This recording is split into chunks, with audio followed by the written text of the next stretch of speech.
Olá, tudo bem? Aqui quem fala é o Robson Guide da Log Digital. Eu estarei lhe auxiliando como fazer o dimensionamento do sistema fotovoltaico residencial e comercial on-grid. Nossa equipe da Log Digital criou essa planilha para facilitar a sua vida. É isso mesmo que você ouviu, facilitar a sua vida. É difícil acreditar nisso hoje em dia, né? Pois veja bem, a planilha é totalmente intuitiva. O primeiro passo para fazer o dimensionamento é preencher os dados da planilha. Então vamos começar. Aqui, para as linhas amarelas serão para a entrada de dados e as linhas azuis serão para selecionar os dados. Aí você me pergunta, que dados são esses? Onde consegui esses dados? É simples, você terá que ter em mãos a fatura da conta de energia do seu cliente ou sua própria fatura, se o sistema dimensionado for para a sua casa. Eu vou pegar aqui então minha fatura, que vai ser para um cliente que reside na cidade de Sarandi, no estado do Paraná. A concessionária aqui do estado é a Copel. O primeiro dado que a gente precisa saber é o valor do quilowatt-hora, ou seja, quanto custa 1 kWh de consumo.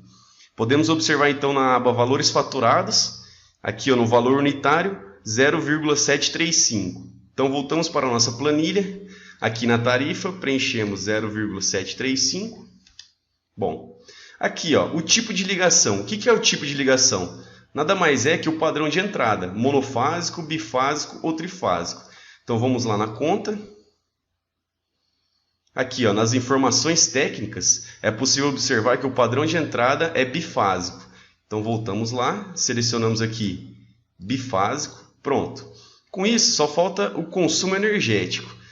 Isso aqui também está na conta de energia, certo? Aqui no histórico de consumo e pagamento, podemos observar o consumo dos últimos 12 meses. Então vou pegar esses dados aqui e vou preencher essa coluna aqui. Vou dar uma acelerada no vídeo para não ficar chato, tá bom?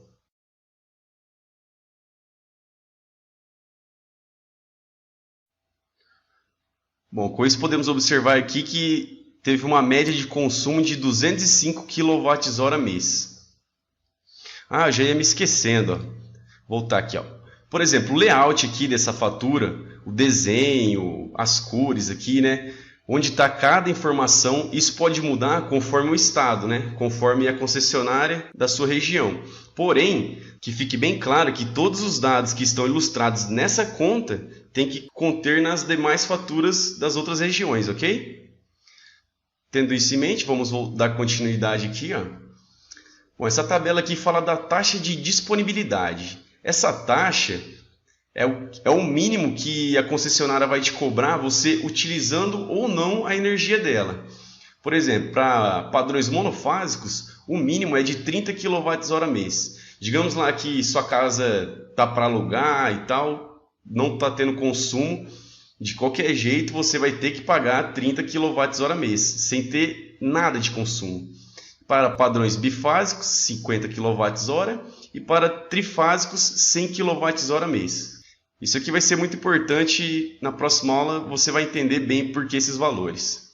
Bom, essa tabela aqui ela fala sobre os coeficientes de perda, devido aos equipamentos que você irá utilizar no sistema. E foram considerados alguns estágios, que seria antes dos módulos, nos módulos e depois dos módulos.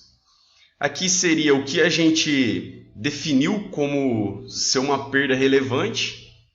E aqui seria a descrição dessa perda. Por exemplo, aqui para sombreamento, temos a possibilidade de folhas e pássaros. Isso quer dizer o quê? Que é uma folha que tende a cair no painel e ficar ali gerando sombreamento. Ou também um casal de passarinhos que resolveu ficar um tempo ali namorando também causa sombreamento. Bom, independente, isso vai ser de caso para caso. Porém, eu aconselho você deixar essas porcentagens do jeito que vai vir com a planilha, que para mim funciona muito bem. A única coisa que é bom você se atentar é aqui, nessa linha aqui, que é referente ao rendimento do inversor. No caso, eu vou utilizar o microinversor YC500 da marca AP Systems. Ele é de 500 watts e tem um rendimento de 95%. Por isso que a minha perda aqui é de 5%. Vamos dar outro exemplo. Digamos que o meu inversor fosse de um rendimento de 88%. Então você viria aqui, colocaria 12%, porque se ele tem 88% de eficiência, rendimento, né? Logo ele tem 12% de perda. Porém não é o nosso caso aqui, então eu vou voltar para 5%. Eu também deu a possibilidade de você considerar ou não essa perda, manualmente aqui, ó. Mas como eu volto a dizer, é bom deixar tudo selecionado e você mudar as porcentagens conforme a sua necessidade, porque o sistema fica mais plausível, né? Então vamos dar continuidade. Aqui fala sobre a estrutura referente ao seu coeficiente de temperatura. O que quer dizer isso aqui? Ó? Por exemplo, quanto menor a minha ventilação, maior será minha temperatura. Aqui um exemplo para estruturas elevadas. Temos um coeficiente de temperatura negativo, ó, de menos 3 graus. Quer dizer que com isso o meu sistema vai ser melhor, vai ter um rendimento melhor, porque temperatura gera perdas. Então, quanto maior minha temperatura, maior será minha perda. E aqui ó, é a orientação onde ficará instalado esses módulos. Por exemplo, para a minha região, que é no estado do Paraná, ela fica para baixo da linha do Equador. Então essa tabela aqui, ela está para as regiões para baixo da linha do Equador. Note a diferença aqui, ó. Para norte, temos uma perda de 3%.